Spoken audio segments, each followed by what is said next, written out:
goal setting, okay? We take 2.5 hours on the weekend for the whole 10-year plan. We don't have time for that tonight. But let me get you started with a little simple formula Mr. Schoaf gave me, and maybe this will be helpful. First of all, I've divided goals into two parts. First is long range. Long range goals, that's your dreams. Your dreams for the next 3, 5, 10, 20, 30, 40 years, actually the rest of your life. Your dreams. You've got to keep dreaming. Ronald Reagan, president, said to the joint session of Congress a few weeks ago, the Republic is a dream. And if we don't keep dreaming, we will lose the Republic. Your better future is a dream for yourself and for your family. Where do you want to go? What do you want to do? What do you want to be? What do you want to see? You've got to dream dreams. There's a Bible phrase that says, without dreams and visions, people perish. You've got to have something to go for that inspires the heart and the soul. Dreams. From the children of Sanchez, it says, take the crumbs from starving soldiers, they won't die. Take the bread from hungry children, they won't cry. But without dreams, we all will die. You've got to dream. Don't lose your dreams. For yourself, for your future, for your family. The dreams of love and enterprise and travel and doing things. Becoming something unique on your journey here. Don't lose your dreams. Do some dreaming. That's long-range goals. You've got to have those. So that's number one. Here's the second part of goals, short range. Short-range goals. That's your goals for tomorrow, this week, this month, this year, the immediate future. We call these confidence builders. Because if you set up something short-range, go for it. Get it. Latch onto it. Work hard. Accomplish it. That starts building your strong feelings to go for your dreams. Now, I've divided goals into 3 categories. Here they are. Number 1 is economic. That's your goals for money, income, business, profits, production. Economics. Make sure you've got your economics well planned. Economics plays a major role in everybody's life. Economics is major, which means it ought to be meticulously well planned for tomorrow, this week, this month, this year, long range. What if you asked somebody tomorrow if you could see their meticulously well planned list of economic goals? What would they probably say? They say, you some kind of a nut? You must be weird. Hey, I found out what success is. Success is doing what the failures won't do. Make sure you've got your economics well planned. It'll put you in the top 5%. One of the key little subjects we talk about on the weekend is the 7 fundamentals for wealth and happiness.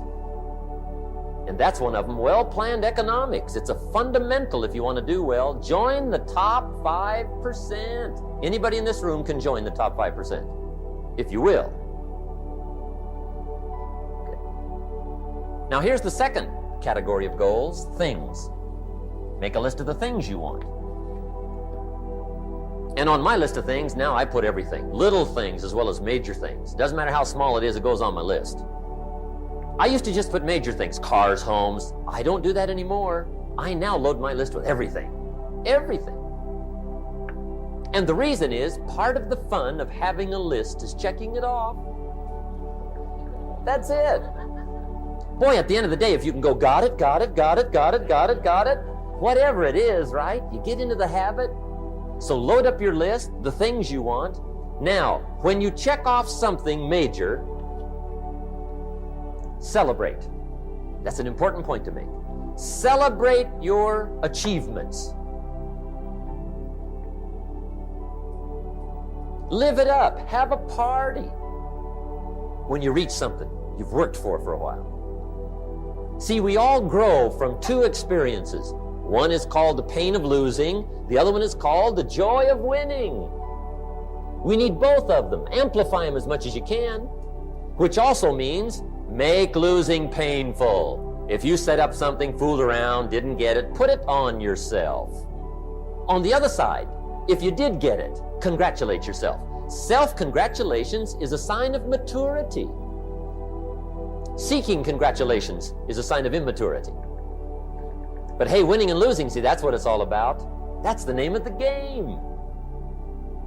Now, some people lead such mediocre lives, at the end of the day, they don't know whether they're winning or losing. They got no clue. Guy's just going through the day with his fingers crossed. There's a better way. Okay, here's the third category of goals: personal development. Put those goals together. Personal development goals. That's your goals to be stronger, more decisive, be a speaker, be a leader, learn a language, all kinds of skills. Okay. The whole weekend seminar was designed to improve all your skills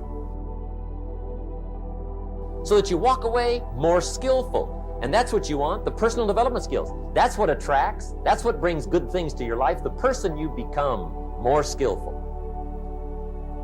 Now, this is quite a package to work on. Economics, things, personal development. For tomorrow, this week, this month, this year, long range. Okay, that'll get you started. Now, here's the simple formula for setting goals. It goes like this. A, work on your goals. That's step one. Work on them.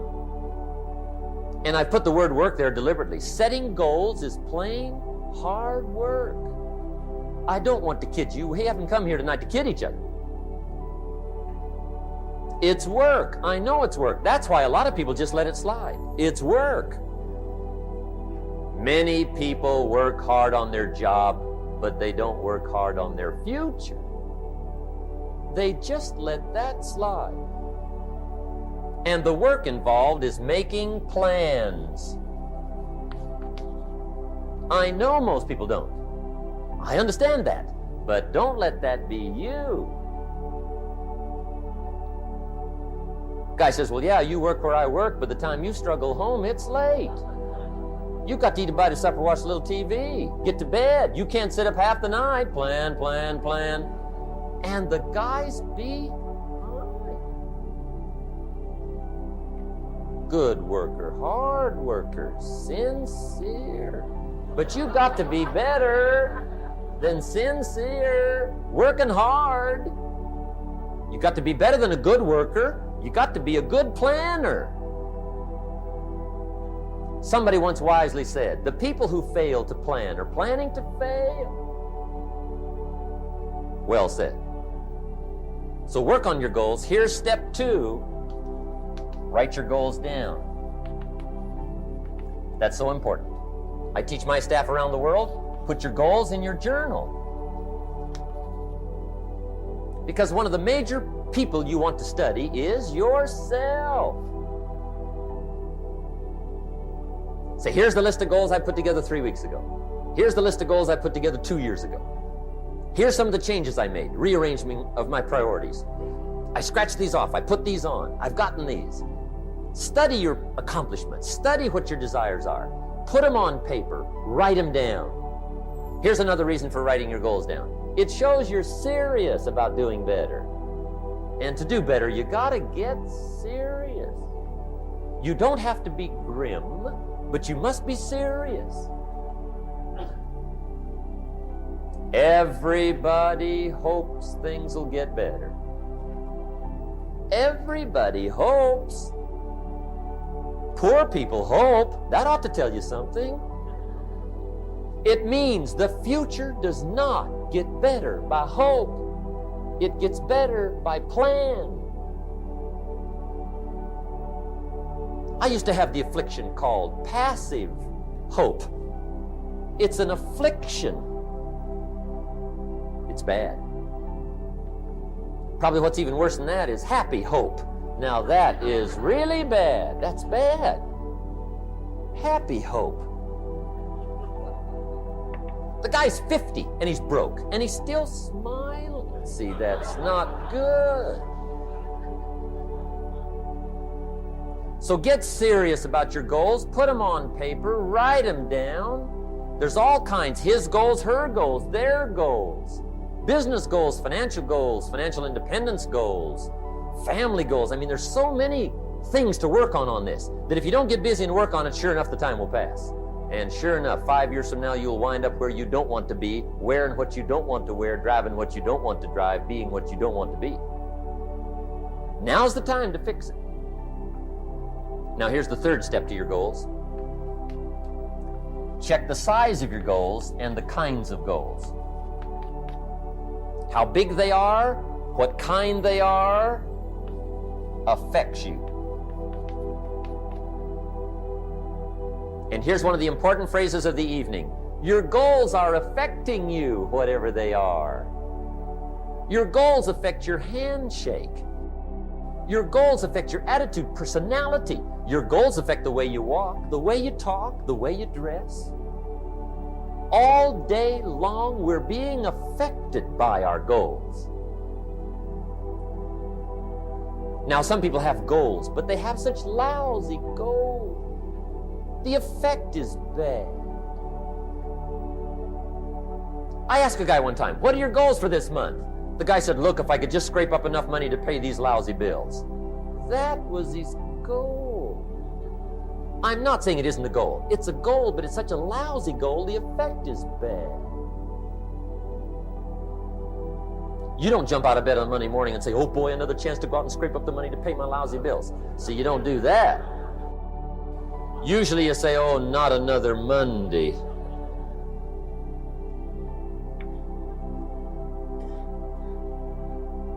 And some people have so given up on life, they have joined the thank God it's Friday club. How sad.